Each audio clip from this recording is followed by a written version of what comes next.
and welcome to Karthika channel KC Family and special hi Sunday special vlog தான் பார்க்க போறீங்க and நான் thumbnail என்ன கொடுத்திருக்கேன் டைட்டில் என்ன கொடுத்திருக்கேனோ அத பத்தியும் உங்களோட இன்னைக்கு நான் ஷேர் பண்ண போறேன். இன்னைக்கு ஒரு மினி சீ ஃபுட் ஃபெஸ்டிவல் தான் நம்ம வீட்ல. மினின்னு சொல்லிட்டேன், இதெல்லாம் ஃபெஸ்டிவலான்னு கேட்க கூடாது சொல்லிட்டேன். ஃபெஸ்டிவலா ஃபீஸ்டா? ஃபெஸ்டிவலா திருவிழால? ஆமா எனக்கு திருவிழா எனக்கு இருக்கும் இல்லைங்க. ஒருத்தர் எடுத்துக்கிட்டு இருக்காரு, மீனா என்ன ஆவாரு, மீன் மாதிரி துள்ளி குச்சிக்கிட்டு எல்லாம் ஜாலியா இருப்பாரு. Because he loves fish.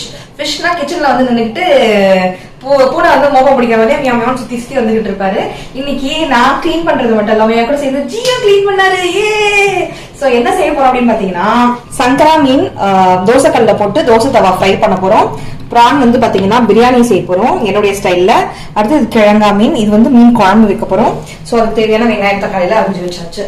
நம்ம வந்து பாத்தீங்கன்னா ஹண்டி பிரியாணின்னு சொல்லுவோம், இப்படி பாட் மாதிரி இருக்கும் ஹண்டில. அதுல தம் பிரியாணி ப்ரான் செய்ய போறோம். மண் சட்டில மீன் குழம்பு செய்ய போறோம்.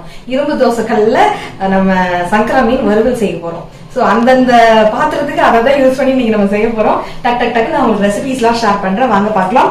அப்புறம் இந்த சாரி வந்து பாத்தீங்கன்னா அழகு பொட்டிக்ல இருந்து நான் வாங்கினது. இது ஏற்கனவே என்கிட்ட இருந்த பிளவுஸ வந்து இது கூட பேர் பண்ணி போட்டிருக்கேன்.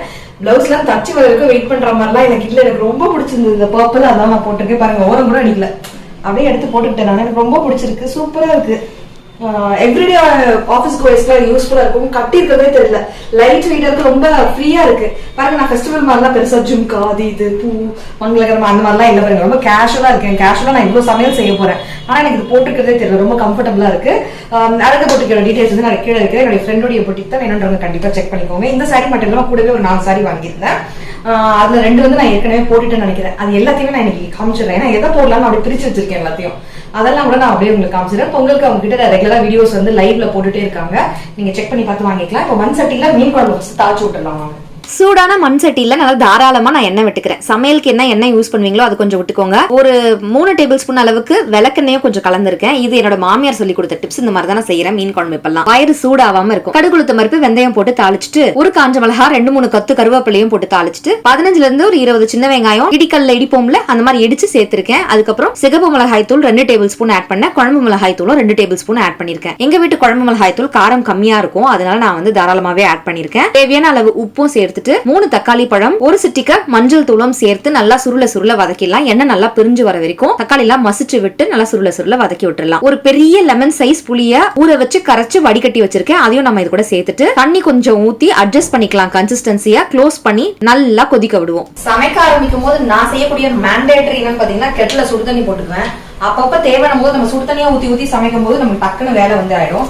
புளி ஊத்தணும் இல்லையா, தேவையான அளவு சுடு தண்ணி ஊத்திடலாம். ஏன்னா நமக்கு நல்ல மசாலா கொதிச்சு வரலாம். சட்டி வேற கபகபன் தண்ணி வந்து சுண்டிடும். சோ நல்லா பச்சை வாசனை போய் கொதிச்சு வந்ததுக்கு அப்புறம் நம்ம ஃபிஷ் போட்டுக்கலாம். இப்போதைக்கு நம்ம இதை க்ளோஸ் பண்ணிடலாம், அவ்வளவுதான். மீன் வறுவலுக்கு குழம்பு மிளகாய் தூள், சிகப்பு மிளகாய் தூள், உப்பு, மஞ்சள் தூள், ஒரு ஸ்பூன் எண்ணெய், இதை மட்டும் சேர்த்து நல்லா நான் மிக்ஸ் பண்ணிட்டு கொஞ்சமா தண்ணி தெளிச்சு நல்லா இந்த மாதிரி திக்கா நான் மிக்ஸ் பண்ணி வச்சுட்டு அதை வந்து ஃபிஷ்ல தடவிடலாம். இந்த மாதிரி ஏதாவது வறுக்க போறேன் அப்படின்னாக்கா நான் வந்து மசாலா எல்லாம் நல்லா தடவிட்டு அது ஒரு ஏர்டைட் கண்டெய்னர்ல போட்டு ஃப்ரீசர்ல ஒரு 1/2 மணி நேரம் வச்சுட்டு அதுக்கப்புறம் செய்வேன். உள்ள நல்லா மசாலா ஊறி டேஸ்டா இருக்கும். ஒரு வாட்டி இந்த டிப்பை ஃபாலோ பண்ணி பாருங்க, ரொம்ப நல்லா இருக்கும். வித்தியாசம் நல்லாவே தெரியும் உங்களுக்கு. கையோட ஆனியன் ரைத்தாவும் செஞ்சுட்டேன். நான் இன்னைக்கு பிரான் ஹண்டி பிரியாணி இந்த ஹண்டில தான் செய்ய போறேன். இது Agaro hard anodised handi with லிட்டோட வருது. லிட்டும் ஹார்ட் அனடைஸ்ட். உங்களுக்கு இந்த பாத்திரமும் அந்த ஹண்டியும் பாத்தீங்கன்னா ஹார்ட் அனடைஸ்டோட வருது. மூடியோட வரதுனால எனக்கு ரொம்பவே பிடிச்சிருக்குன்னு சொல்லலாம். அழகா இப்படி உட்காந்து இதோட ஷேப்பே ரொம்ப டிஃபரெண்டா சூப்பரா இருக்கு. வெளில வந்து கிளாசி ஃபினிஷ்ல இருக்குது, உள்ள வந்து பாத்தீங்கன்னா மேட் ஃபினிஷ்ல இருக்கு. இந்த மூடி வந்து சூடு இல்லாம இருக்கிறதுக்கு நம்ம ஈஸியா ஹேண்டில் பண்றதுக்கு ஏத்த மாதிரி இந்த மாதிரி கூல் பிளாஸ்டிக் ஹேண்டில்ஸ் வந்து கொடுத்துருக்காங்க. அடுத்தது இந்த 2 சைடும் வந்து பாத்தீங்கன்னா நல்லா ரிபிட்டட் கூல் டச் ஹேண்டில் கொடுத்துருக்காங்க. சோ அது டொப்பக்கு கழட்டிக்கும் அப்படின்ற பயம் எல்லாம் இல்ல. நல்லா உள்ள நல்லா அகலமா இருக்கு. கீழே அகலமா மேல அப்படி வாய் இப்படி இருக்கும்போது இந்த பாட் பிரியாணி ஹண்டி பிரியாணி எல்லாம் நீங்க சாப்பிட்டுருக்கீங்களா அப்படின்னு சொல்லுங்க, சூப்பரா இருக்கும். நல்லா அந்த மசாலா அடியிலயும் மேலையும் சூப்பரா வந்திருக்கும். சொல்லும் போதே எனக்கு வாயெல்லாம் நம்ம இது சாப்பிடணும் போல தோணுது. இதனால ஒரு 3 mm திக்னஸோட வருது. இதுக்கு வந்து 2 years வாரண்டியும் அவங்க கொடுக்குறாங்க. சூப்பரான விஷயம். பார்க்கவே அப்படியே கிளாஸியா சூப்பரா இருக்குல்ல. கேஸ் ஸ்டவ்ல தாராளமா இதை வச்சு சமைக்கலாம். கேஸ் ஸ்டவ்ல மட்டும் தான் இதை வச்சு சமைக்க முடியும். இந்த மாடல் எலிட், இது வந்து 3.5 லிட்டர் கெப்பாசிட்டி இருக்கு. நான் இதுல வந்து பாத்தீங்கன்னா கிளீன் பண்றதுக்கு முன்னாடி 1 கிலோ ப்ரான் இருந்தது. இதெல்லாம் எடுத்ததுக்கு அப்புறமேட்டு நமக்கு ஒரு 650 750 அந்த ரேஞ்சுக்குள்ளதான் வந்துட்டு ப்ரான் வந்து இருக்கும். சோ அதுக்கு வந்து பாத்தீங்கன்னா ஒரு 1/2 கிலோ வந்து ரைஸ் போட்டு நான் இதுல பிரியாணி செய்ய போறேன். பாஸ்மதி ரைஸ் யூஸ் பண்ணி. வாங்க எப்படி செய்யறதுன்னு பாத்துடலாம். சொல்ல மறந்துட்டேனே, இந்த ப்ராடக்டோட லிங்க் வந்து டிஸ்கிரிப்ஷன் பாக்ஸ்ல வச்சிருக்கேன், கண்டிப்பா செக் பண்ணுங்க. Amazon லிங்க் தான் கொடுத்திருக்கேன், தைரியமா நீங்க வாங்கிக்கலாம். செக் பண்ணி பாருங்க. வாங்க சமைக்கலாம். அதுக்கு இங்க என்ன பண்ணலன்னா, இந்த மண் சட்டி தூக்கி அந்த பக்கம் ஓரமா போட்டுருவோம். அவன் வந்து கொதிச்சுக்கிட்டு இருக்கட்டும். பாஸ்மதி ரைஸ் நான் அதுக்குள்ள இங்க ஊற போட்டு வச்சுட்டேன், அது ஊறிக்கிட்டு இருக்கட்டும். சூடான ஹண்டில 3 டேபிள் ஸ்பூன் எண்ணெய், 3 டேபிள் ஸ்பூன் நெய் விட்டுருக்கேன். நான் மொத்தம் கிட்டத்தட்ட ஒரு 100 கிராம் அளவு இருக்கும் எல்லாம் சேர்த்து. அப்புறம் ஹோல் கரம் மசாலா வந்து ஆட் பண்ணிட்டு, நல்லா பெரிய பெரிய வெங்காயமா இருக்கிறதுனால 3 வெங்காயம் நான் சேர்த்துக்கிறேன். மெலிசா ஸ்லைஸ் பண்ணி நல்லா சுருள வதக்கிக்கலாம். நல்லா வதங்கணும் வெங்காயம், அப்பதான் ருசியா இருக்கும். இந்த பக்கம் மீன் குழம்பு நல்லா எண்ணெய் பிரிஞ்சு சூப்பரா வதங்கி பச்சை வாசனை எல்லாம் போய் சூப்பரா சுண்டி வந்திருக்கு. இதுதான் கரெக்டான நேரம். இந்த நேரத்துல நம்ம மீனை போட்டுடலாம். மண் சட்டி அப்படின்றதுனால மூடி வச்சு 1 மினிட் 2 மினிட்ல கொதிக்க வைக்க கூடாது. மீன் போட்டோன்னு க்ளோஸ் பண்ணிட்டு டக்குன்னு ஆஃப் பண்ணிட்டு அந்த சூட்லயே அழகா வெந்துரும். லாஸ்ட் வீடியோலயே பாத்துருந்திருப்பீங்க, நான் பழைய சாதம் சாப்பிட்டேன். இந்த மாதிரி பழைய சாதம் சாப்பிடும் போது முன்னாடி நாள் வச்ச மீன் குழம்பு திருப்பி 2 வாட்டி நம்ம சூடு பண்ணி சுண்ட வச்சு அதை நம்ம வச்சு சாப்பிட்டோம்னா ஆஹா ருசியோ ருசி. அந்த மாதிரி நீங்க சாப்பிட்டிருக்கீங்களான்னு கமெண்ட்ஸ்ல சொல்லுங்க. இந்த பக்கம் பிரியாணில வெங்காயம் நல்லா வதங்கினதுனால 2 டேபிள் ஸ்பூன் இஞ்சி பூண்டு விழுது சேர்த்துட்டு சிகப்பு மிளகாய் தூள் 1/2 ஸ்பூன் சேர்த்திருக்கேன். காரத்துக்கு தகுந்த மாதிரி நீங்க அட்ஜஸ்ட் பண்ணிக்கோங்க. குழந்தைங்க எல்லாம் சாப்பிடறதுனால 1/2 ஸ்பூன் சேர்த்திருந்தேன். வெங்காயம் எவ்வளவு எடுத்தனோ அதே அளவுக்கு தக்காளியும் ஆட் பண்ணிக்கிறேன். 3 ஸ்பூன் அளவுக்கு தயிர், கெட்டியான தயிர், புளிக்காத தயிர் ஆட் பண்ணிக்கிறேன். அரைக்கை புதினா, அரைக்கை பொடியா நறுக்கின கொத்தமல்லி ஆட் பண்ணி நல்லா சுருள வதக்கிடுறேன். இது எல்லா இன்கிரிடியன்ட்டும் சுருள வதங்கி எண்ணெய் பிரிஞ்சதுக்கு அப்புறம் பச்சை மிளகாவும் 2 ஆட் பண்ணி சுருள வதக்கிடுறேன். பச்சை மிளகாவை கட் பண்ணல, கீரல. நல்லா வதங்கினதுக்கு அப்புறமேட்டு ஒரு 1/2 லிட்டர் அளவுக்கு தண்ணி நம்ம ஆட் பண்ணிடலாம். சிம்ல வச்சிருவோம், அது பாட்டு கொதிச்சிட்டு இருக்கட்டும். இந்த பக்கம் நம்ம 1/2 மணி நேரம் ஊற வச்சிருக்கக்கூடிய பாஸ்மதி அரிசியை உப்பு சேர்த்து 1/2 வேக்காடு 50% வேக வச்சு வடிச்சு எடுத்துக்கலாம். இந்த சுடு தண்ணியை தம் போறதுக்கு பத்திரமா எடுத்து வச்சுக்கோங்க. வடிச்சதுக்கு அப்புறம் அங்க அரிசியை வடிக்க வேண்டிய நேரம் வந்துருச்சு. அதுக்குள்ள இங்க பிரானை வந்து நம்ம இதுல சேர்த்து ஒரு மிக்ஸ் கொடுத்துட்டு சிம்ல தான் இருக்கு, நம்ம க்ளோஸ் பண்ணி வச்சிடுவோம். அதுக்குள்ள சாதத்தை நான் வடிச்சிட்டு வந்துடுறேன். இந்த பக்கம் பாஸ்மதி ரைஸோட சைஸ் பாத்தீங்கன்னா நல்லா இன்க்ரீஸ் ஆயிருக்கு, நல்லா வெந்துரும். கடகடன்னு டக்குன்னு நம்ம இப்ப வடிச்சா கரெக்டா இருக்கும். வடிச்சிட்டேன். பிரான் போட்டு ரொம்ப நேரம் கொதிக்க விடக்கூடாது, ஏன்னா டக்குன்னு வெந்துரும் பிரான்லாம். சோ உடனே எடுத்து இந்த ரைஸ் அது மேல போட்டுருங்க. அடியில வந்து பாத்தீங்கன்னா மசாலா பிரான்லாம் இருக்கும், மேல வந்து பிரியாணி இருக்கும். ரைஸும் தண்ணியும் சமமா இருக்கணும். இந்த மாதிரி பரப்பி விட்டதுக்கு அப்புறம் சப்போஸ் கம்மியா இருக்குன்னா சாதம் வடிச்ச சுடு தண்ணி இருக்கு இல்லையா, அது லைட்டா இதுல நீங்க ஆட் பண்ணிக்கலாம். இது உள்ள பாத்தீங்கன்னா வடிச்ச தண்ணி இருக்கு, இந்த சுடு தண்ணி இருக்குல்ல, மேல இருந்து தம் கிடைக்கணும்னு சுடு தண்ணி வச்சிருக்கேன். கம்மியா தண்ணி இருக்கிறதுனால கொஞ்சம் கூட வெயிட் கிடைக்கணும், அழுத்தலாம் அப்படின்னு சொல்லிட்டு இடிக்கிறது இருக்குல்ல, மோட்டர் அண்ட் பிஸ்டல், அது வந்து அதுல போட்டிருக்கேன். நீங்க 15 மினிட்ஸ் விடலாம், இல்ல 20 மினிட்ஸ் விடலாம். நான் வந்து 20 மினிட்ஸ் விட போறேன். ஃபுல் சிம்ல வச்சிருக்கேன். 20 மினிட்ஸ் கழிச்சு அப்படியே உடனே ஓபன் பண்ணிடலாம். ஓபன் பண்ணி பார்த்துட்டு நான் எப்படி இருக்குன்னு உங்களுக்கு சொல்றேன். இந்த பக்கம் அதுக்குள்ள நான் ஃபிஷ் ஃப்ரை பண்ணிட்டேன்னா வேலை முடிஞ்சிச்சு. மீன் குழம்பு இங்க பாருங்க, ஆஹா ஆஹா ஆஹா செட்டில் ஆனதுக்கு அப்புறம் கொஞ்சம் கருவேப்பிலை தூவி இருக்கேன். மீன் பாருங்க, மண் சட்டி கிழங்கா மீன் குழம்பு தயாராயிடுச்சு, ரைத்தா தயாராயிடுச்சு, பிரியாணி வந்து 20 மினிட்ஸ்ல தயாராயிடும். 20 மினிட்ஸ்ல ஃபிஷ் ஃப்ரை பண்ணிட்டுனா முடிஞ்சிருச்சு. சாதம் வந்து இன்னைக்கு குக்கர்ல வைக்கலாம் அப்படின்னு நினைச்சோம். வடிச்ச சாதம் தான் பிடிக்கும். ஆனா மீன் குழம்பு வந்து வடிச்ச சாதத்துல சாப்பிடும்போது ஏதோ மீன் குழம்பு சாதத்துல ஒட்டாத மாதிரியே இருக்கும். குக்கர் சாதத்துல நம்ம போது நல்லா அது இழுத்துக்கிற மாதிரி ஒரு ஃபீல் இருக்கும். அண்ட் இன்னைக்கு நிறைய வேலை இருந்தது, மீன் அது இதுன்னு கிளீன் பண்ற வேலை இருந்தது. சோ குக்கர்லயே வச்சிருக்கார்த்தி அப்படின்னு அவர் சொன்னாரு, அதனால நான் வச்சுட்டேன். இந்த பக்கம் மீன் வறுவலும் தயாராயிட்டே இருக்கு. பிரியாணிக்கு வந்து டைம் ஆயிடுச்சு, கரெக்டா 20 மினிட்ஸ் ஆயிடுச்சு. ரெஸ்டிங் டைம்லாம் எதுவுமே விடல. நான் உடனே ஓபன் பண்ணிடுறேன். மேல வெறும் ரைஸ் தான் இருக்கும், ஆனா அந்த மசாலா பிளேவரோட இருக்கும். அடியில வந்து அந்த மசாலா பிரான் எல்லாமே இருக்கும். திறக்கும் போதே செம ஃபிளேவர்ஃபுல்லா இருந்தது. நல்லா ஃபுல்லா கரெக்டா பிரியாணி பண்ணிருந்தேன். ஒரு பெரிய டவரா எடுத்து நம்ம கவுத்து பாத்திரலாம் எப்படி இருக்கு அப்படின்னுட்டு. தீஞ்சு போகாது, ஆனா லைட்டா கீழே பிடிச்ச மாதிரி வரும். ஏன்னா நம்ம எக்கச்சக்கமா எண்ணெய் எல்லாம் ஊத்தல, நிறைய நெய்ய ஊத்தல, கரெக்டா எல்லாம் போட்டிருக்கிறதுனால பெர்ஃபெக்ட்டா வந்திருந்தது.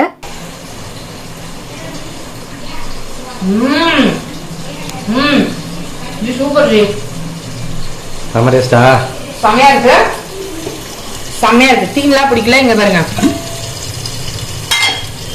அடியில அடி பிடிக்கவே இல்லை, பர்ஃபெக்டா வந்திருக்கு. இது நான் வந்து கலரத்துக்காக ஃபுல்லா இருக்கிறதுனால இந்த பக்கம் இதை வந்து ட்ரான்ஸ்ஃபர் பண்ணிருக்கேன்.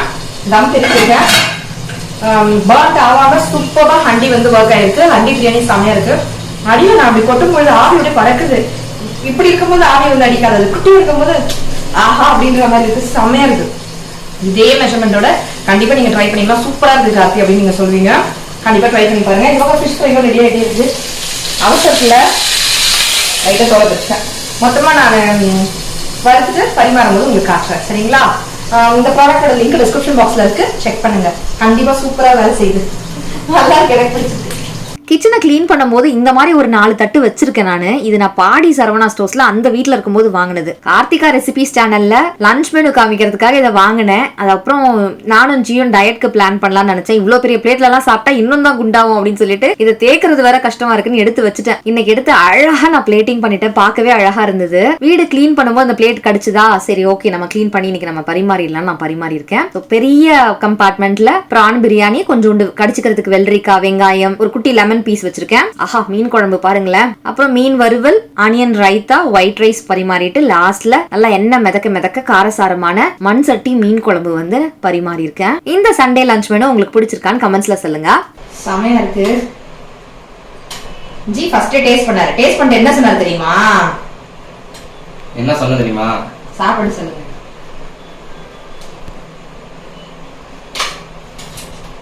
சூப்பரா இருக்கு. உலகத்திலேயே நான் சாப்பிட்ட பிரான் பிரியாணில பெஸ்ட் பிரியாணி இதுதான் சொன்னேன். ஆமா, இது வரைக்கும் இது மாதிரி ஒரு பிரியாணி, அதாவது பிரான் பிரியாணி நான் சாப்பிட்டதே கிடையாது. ராகேஷ் வரோம், நாங்க எல்லாம் சேர்ந்து சாப்பிட போறோம். பெல் அடிக்கிற ராகேஷ் தான். அவனையும் கூப்பிடலாம். மீன் குழம்பு உலகத்திலேயே எத்தனை உலகத்துக்கு அப்படி சுத்தினாங்கன்னு கேட்காதீங்க. நாங்க சாப்பிட்டது, எங்க லைஃப்ல சாப்பிட்டது. நிறைய இடத்துல ஆர்டர் பண்ணும்போது நான் பிரான் பிரியாணி சாப்பிடுவேன். ரொம்ப ஆசைப்பட்டு இப்படிதான் சாப்பிடுவாரு. மோஸ்ட்லி அதுதானங்க, சிக்கன் தானே சாப்பிடுறோம். மீன் குழம்பு அதுக்கு மேல இருக்கு. நல்லா காரம் இருக்கு. நான் மீன் குழம்பு தான் சாப்பிடுறேன். நல்லா காரசாரமா இருக்கு. பிரியாணி வந்து எல்லாரும் சாப்பிடுற மாதிரி இருக்கு. சப்புனும் இல்ல, காரசாரமாவும் இல்ல, பெர்ஃபெக்ட்டா இருக்கு. மீன் குழம்பு காரசாரமா சூப்பரா இருக்கு. கண்டிப்பா ட்ரை பண்ணி பாருங்க. இது வரைக்கும் நான் சாப்பிட்ட பிரியாணில பெஸ்ட் பிரியாணி இது வரைக்கும் சொன்னது. நல்லா இருக்கு, சூப்பரா இருக்கு, எப்பயும் போல நல்லா இருக்குன்னு தான் சொல்லுவாரு. நான் ஃபர்ஸ்ட் டைம் இந்த மாதிரி பாராட்டி இருக்காரு. பிரியாணி பெரிய பெரிய ரெஸ்டாரண்ட்ல சாப்பிட்டுருக்கோம். அந்த ரெஸ்டாரண்ட்ல உள்ள டேஸ்டோட சூப்பரா இருக்கு. ஆமா, சூப்பர் சூப்பர். ஐட்டா வந்து நான் எக்கி விட்ட வேண்டியதா இருக்கு. நல்லா இருக்கா? சூப்பரா இருக்கா? மீன் குழம்பு வந்து உட்காந்து சாப்பிடுவோம். சரி, நாங்க போய் சாப்பிட வந்துடுறோம். ஆமா, ஃபேமிலியோட போய் சாப்பிட போறோம். இப்படிதான் நாங்க வந்து சண்டே வந்து ஸ்பெண்ட் பண்ணிட்டு இருக்கோம். உங்க சண்டே எப்படி போச்சு அப்படின்னு கமெண்ட்ஸ்ல சொல்லுங்க. இந்த ஸ்பெஷல் மெனு பிடிச்சிருந்தாலும் எனக்கு கமெண்ட்ஸ்ல சொல்லுங்க. நீங்க ட்ரை பண்ணீங்கன்னா ஃபீட்பேக் ஷேர் பண்ண மறந்துடாதீங்க please. A few moments later. Sorry view உங்களுக்கு காமிக்கணும்ன்றதுக்காக தான் நான் வந்து காமிக்கிறேன். நல்லா இருக்கான்னு சொல்லுங்க. ஈஸி டு கேரியா இருக்கீங்க பாருங்க, எப்படி இருக்கு பாருங்க. சாரி ரொம்ப லைட் வெயிட்டா இருக்கு. இதே மாதிரிலேயே நான் டிஃப்ரெண்ட் மெட்டீரியல்ஸ்ல இருக்கு. கம்மி காஸ்ட்ல இருக்கு, அதிக காஸ்ட்ல இருக்கு. இது வந்து நான் அழகு பொட்டிக்ல வாங்கினேன். இந்த பைசாக்கு செம்ம வருதுன்னு சொல்லுவேன், சூப்பரா இருக்குன்னு சொல்லுவேன். இந்த சாரியோடய சில சாரீஸ் எல்லாம் வாங்கியிருந்தேன். ஸோ பட்ஜெட் ஃப்ரெண்ட்லியான சாரீஸ், நல்ல குவாலிட்டியா இருக்கணும், கம்மியான பிரைஸ்ல இருக்கணும். அந்த மாதிரி சாரீஸ் வாங்கணும்னு நீங்க அழகு பொட்டிக்ல வந்து பாக்கலாம். உங்களுக்கு நீங்க இந்த மாதிரி வாங்கிக்கலாம். இதுவுமே நல்லா தான் இருக்கு சாரி. இல்ல கிராண்டா வேணும்ன்றவங்க கிராண்டா வாங்கிக்கலாம். 2-3 சாரி ஒரு நாளைக்கு பொங்கலுக்கு, மாட்டு பொங்கலுக்கு அப்படி வித்தியாசமா 4 நாளும் போடணும், ஊருக்குலாம் போறதுக்கு பிளான் பண்ணி வச்சிருக்கீங்கன்னா இந்த மாதிரி டிஃப்ரெண்ட் சாரீஸ் வந்து வாங்கி வச்சுக்கலாம். இன்னும் நிறைய சாரீஸ், டிசைனர் சாரீஸ், சரி வச்ச சாரீஸ், அப்புறம் குர்தாஸ், இந்த மாதிரி நிறைய விஷயங்கள்லாம் அழகு போட்டிக்கல வந்து லைவ்ல டெய்லி காமிச்சிட்டே இருக்காங்க. நீங்க அவங்களோட சேனல்ல போய் பாத்தீங்கன்னா தெரியும். யூடியூப் சேனல்ல இருக்கு, இன்ஸ்டாகிராம்ல இருக்கு, நீங்க பாக்கலாம். இது கூட நான் வாங்கின அடுத்த சாரி வந்து இந்த சாரி தான். இது நான் லைவ் பார்க்கும்போது டக்குன்னு லைவ் முடியும் போது அப்படி லைவ் போயிட்டே இருக்கும்போது ஸ்கிரீன்ஷாட் எடுத்து புக் பண்ணேன். 2-3 சாரி வந்து சோல்ட் ஆயிடுச்சு லைவ்லயே. டக்குன்னு புக் பண்ணேன். எல்லாத்தையும் பார்த்துட்டு புக் பண்ணலாம்ன்றதுக்குள்ள புக் ஆயிடுச்சு. இங்க சின்ன பார்டர் இருக்கும், இங்க பெரிய பார்டர் இருக்கும்.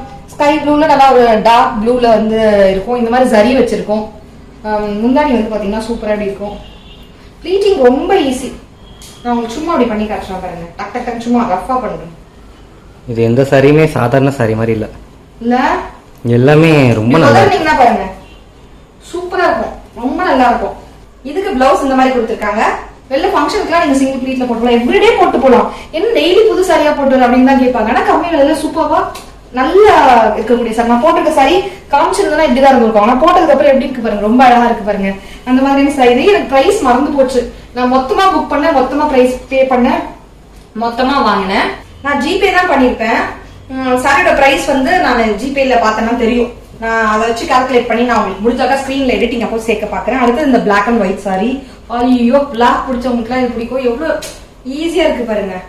Easy to pleat. இதுவுமே அப்படியே கச்ச இப்படி சுருக்குனாக்கா இங்க பாருங்க. மெயின்டெனன்ஸ் ஈஸி, துவைக்கிறது ஈஸி, ரெகுலரா யூஸ் பண்ணிக்கலாம். இதுவுமே சரி வச்சிருக்கு. அண்ட் அது மட்டும் இல்லாம எக்ஸ்ட்ராவா இப்போ வந்து ரீசெண்ட் டைம்ல இந்த மாதிரி சரி வச்சதுலேயே லேசிங் வந்து போகுது. ஸோ கீழே ஃபுல்லா லேஸ் போகும். மேல வந்து பாத்தீங்கன்னா இந்த முந்தானி வரும்ல, அது வரைக்கும் லேசிங் இருக்கு. இந்த மாதிரி உங்களுக்கு பல்லு வரும். என்ன போட்டிருக்கிறதுல மயிலா தெரியலையே, நான் பாக்கலையே. மயில் சூப்பரா. இதை வந்து அவங்க லைவ்லயே அதுலயே போட்டிருந்தாங்க. கேரமல் போட்டிருக்கோம், கேரமலுக்கு அழகா இருந்தது. ஸோ கேரமலுக்கு அழகா இருக்கு, நமக்கு அழகா தான் இருக்கும்னு நம்பி வாங்கினேன் நானு. ஸோ கீழே நல்லா பெரிய பார்டர், ஃபுல்லா லேஸ் போகுது பாருங்க. கீழே ஃபுல்லா அழகா இருக்கு. Easy to pleat, easy to carry. Blouse வந்து இந்த மாதிரி கொடுத்துருக்காங்க. ரெட்னு சொன்னாலே ஃபெஸ்டிவல் மூட் வந்து வந்துருச்சு அப்படின்ற மாதிரி தான். ஏன்னா ரெட்னாலே ஒரு ஃபெஸ்டிவல் அப்படின்ற மாதிரி, ஒரு ஃபங்க்ஷன்ற மாதிரி, கல்யாண பொண்ணு இந்த மாதிரி எல்லாத்துக்குமே நம்ம கேர்ள்ஸ்னா ஒரு ரெட் கலர்னா ஒரு ஃபங்க்ஷன் மூட் ஸ்டார்ட் ஆயிடுச்சுன்ற மாதிரி தான். ஸோ ஒரு மங்களகரமான கலரும் கூட. இங்க வந்து குட்டியான சரி இருக்கு, இங்க வந்து பெரிய சரி இருக்கு. சரி ஒர்க் எல்லாம் ரொம்ப அழகா இருக்கு, ரொம்ப ரொம்ப டீசென்டா இருக்கு, எலிகண்டா இருக்கு இந்த சாரீஸ். இது வந்து அங்கங்க ஃபிளாரல்ல கான்ட்ராஸ்ட்ல கொடுத்துருக்காங்க. இந்த மாதிரி கோல்டன் கலர்லயும் அங்கங்க சட்டிலான கோல்டு, அடிக்கல கோல்டு இல்லாம அப்படி சட்டிலான ஒரு ஃபிளாரல் வந்து போகுது. ரொம்ப அழகா இருக்கு. பாடி ஃபுல்லாவே பாத்தீங்கன்னா செல்ஃப் எம்போஸ் டிசைனும் போயிட்டே இருக்கும். மாங்காய் டிசைன் கிட்டக்க வந்தீங்கன்னா தான் தெரியும். ஸோ பிளெயின் கிடையாது, ரொம்ப அழகா இருக்கு. சரிலாம் கூட சட்டிலா இருக்கு. காம்ப்ளிமெண்ட் பண்ணுங்க இந்த சரிலாம். தனியா பட்டு புடவையில எடுத்து கொடுக்குற மாதிரி எடுத்து கொடுக்கல. ஸோ எவ்ரிடேவே நீங்க யூஸ் பண்ணலாம், கம்ஃபர்டபுளா இருக்கு. சும்மா நான் உங்களுக்கு ப்ளீட் பண்ணி காமிச்சிருக்கேன் பேசிக்கிட்டே. நீங்க பாருங்க, இந்த சாரி எல்லாம் கேரமல் கிட்ட நான் லைவ்ல கேட்பேன், இது ஈஸி டு கேரியாடா அப்படின்னு சொல்லுவேன், ஈஸி டு ப்ளீடான்னு கேட்பேன். அவங்க அப்படி பண்ணி காட்டுவாங்க. இங்க பாருங்க பேச்சை எப்படி கேக்குது பாருங்க, ஈஸியா. ஸோ அந்த மாதிரி இருக்கிறது இல்லடா, இது கொஞ்சம் டிஷ்யூ கொஞ்சம் புஃப்னு இருக்கும், இது கொஞ்சம் கஷ்டம் தான் அப்படின்னு அவங்க எல்லாமே சொல்லிடுவாங்க ஓப்பனாவே. ஸோ அந்த மாதிரி கேட்டுதான் நான் வாங்குவேன். ஃப்ளோயியா இருக்க மெட்டீரியல் பார்த்து தான் வாங்குவேன். முந்தானி வந்து இந்த மாதிரி கொடுத்துருக்காங்க. பிளவுஸ் வந்து பாத்தீங்கன்னா இது நான் முன்னாடியே எப்பவோ வாங்கி வச்சது. நான் வந்து காமியா விட்டுட்டேன். இப்ப இந்த சாரி போடும்போது இந்த சாரியோட லிங்க் கொடுங்கன்னு எல்லாரும் கேட்பீங்க. நம்ம இத்தனை வருஷமா சேனல் நடத்துறோம், நம்ம கிட்ட எதெல்லாம் நம்ம சிஸ்டர்ஸ் கேட்பாங்கன்னு தெரியும் இல்லையா. சரி கையோட இதை அப்படியே காமிச்சிடலாம். இன்னொன்னு இந்த சாரியை போடுறதுக்கு முன்னாடி பிளவுஸ் எல்லாம் மேட்ச் பண்ணி தேடிட்டு இருக்கும்போது எல்லா சாரியும் எடுத்து அப்படியே மொத்தமா போட்டேன், கீழே கலைச்சேன். சரி அப்படியே காமிச்சிடலாம் அப்படின்ட்டு தான். ஆக்சுவலி இந்த சாரி வந்து சிங்கிள் ப்ளீட்ல போட்டா ரொம்ப அழகா இருக்கும். அன்னைக்கு நான் சிங்கிள் ப்ளீட்ல போட்டேன்னா ப்ளீட்டட்ல போட்டேனான்னு தெரியல. அன்னைக்குமே இந்த பிளாக் சாரி லிங்க் எல்லாருமே கேட்டீங்க, நான் பிளாக்லயே போட்டிருந்தேன். அன்னைக்கு அவசரமா கட்டினேன், ஒழுங்கா கட்டல. இன்னைக்கு நான் அழகா கட்டிருக்கேன். அந்த மாதிரி அன்னைக்கும் அழகா கட்டிருந்தா இன்னும் அழகா இருந்திருக்கும். அன்னைக்கு அவசரமா என்னமோ ஒன்றுக்காக கட்டியிருந்தேன், ஞாபகமே இல்லை. ஸோ இதுவுமே அந்த ரெட் கலர் சாரியே பிளாக் சாரி, மீது எல்லாமே சேம் டு சேம் தான். இது முந்தானி. ஃபர்ஸ்ட் டைம் சாரி கட்டுற பிள்ளைங்க கூட ஈஸியா கட்டலாம், அந்த அளவுக்கு கம்ஃபர்டபுளா இருக்கும். பேச்சை கேட்கும், அந்த மாதிரி இருக்கும். ஸோ இந்த சாரி எல்லாம் நான் இருக்குது அப்படியே. ஸோ இதோடய விட்டுடலாமா அப்படின்றது யோசிக்கிறேன். அப்புறம் பட்டு சாரீஸ் வேற வாங்கினதுல பிளவுஸ்லாம் ஸ்டிச் பண்ணி போன வருஷம் எங்களோட வெட்டிங் டே 10th வெட்டிங் டேக்கு ஜி வாங்கி கொடுத்த பட்டு புடவெல்லாம் யூஸ் பண்ணாம சிலது அப்படியே இருக்கு. அதுல எதை போடலாம் அப்படின்னு எனக்கு தெரியல. நான் வந்து அடுத்த விளாக்ல அந்த பட்டு சாரீஸ் காமிக்கிறேன். அதுல எதை நான் பொங்கலுக்கு வச்சுக்கிட்டோம் அப்படின்னு சொல்லுங்க. பொங்கலுக்கு வந்து கடைக்கு வந்து மத்தவங்களுக்கு வாங்கி தரத்துக்கு தான் போகணும். நான் எனக்குன்னு வாங்குறதுக்கு இது வேண்டாம், இதோடய விட்டுடலான்னு இருக்கேன். ஜிக்கு ஷர்வனுக்கு ஒரு வேஷ்டி சட்டை தான், அதை மட்டும் வாங்கிட்டு வந்துடலான்னு இருக்கேன். இனிமே தான் கடைக்கு போனோம். எந்த கடையை பத்தி நான் பொங்கலுக்கு விளாக் போடணும் அப்படின்றத கமெண்ட்ஸ்ல சொல்லுங்க. அந்த ஹண்டியோட லிங்க் மட்டும் இல்லாம நான் ப்ராடக்ட் என்னென்ன ப்ராடக்ட்லாம் யூஸ் பண்ணிருக்கணும் விளாக்ல, அந்த ப்ராடக்டோட லிங்க்லாம் அமேசான் லிங்கா நான் கொடுத்துருக்கேன். என்னுடைய ஷாப்பிங் பேஜ் லிங்கா கொடுத்துருக்கேன். அதுல இருக்க எல்லாமே, ஈவன் பெட்ஸ்பெட் கூட யாரோ போன விளாக் பார்த்துட்டு கேட்டிருந்தாங்க, அதோட லிங்க் எங்க வாங்கினீங்கன்னு கேட்டிருந்தாங்க. நான் யூஸ் பண்ற எல்லா ப்ராடக்ட், ஈவன் அந்த பெட்ஸ்பெட்டோட லிங்க் கூட என்னுடைய ஷாப்பிங் பேஜ்ல இருக்கு. நம்ம வீட்டுல இருக்க நான் யூஸ் பண்ற என்னோட ஃபேவரட்டான எல்லா பொருளுடைய லிங்க்கும் டிஸ்கிரிப்ஷன் பாக்ஸ்ல இருக்கு. என்னோட ஷாப்பிங் பேஜ் இருக்கும், அமேசான் பேஜ். அது உள்ள போனீங்கன்னா அந்த பெட்ஸ்பெட் லிங்க் கூட கிடைக்கும். அந்த மாதிரி என்னெல்லாம் வேணும்னு நினைக்கிறீங்களோ எல்லா லிங்க்கும் டிஸ்கிரிப்ஷன் பாக்ஸ்ல அந்த ஒரு லிங்க்ல இருக்கு. செக் பண்ணீங்கன்னா உள்ள கேட்டகரி வைஸ் பிரிச்சு போட்டிருப்பேன், அதை நீங்க பார்த்து தெரிஞ்சுக்கலாம். இத்தனை நாள் எனக்கு சப்போர்ட் பண்ணிட்டு இருக்க ஒருத்தருக்கும் நன்றி. இந்த வருஷமா எனக்கு சப்போர்ட் பண்ணணும்னு நினைச்சீங்கன்னா இந்த சேனலை சப்ஸ்கிரைப் பண்ண மறந்துடாதீங்க. இவ்வளவு நேரம் இந்த வீடியோவை பார்த்து ரசிச்சமைக்கு நன்றிகள். தேங்க்யூ சோ மச் ஃபார் வாட்சிங் friends. Take care, tata, by.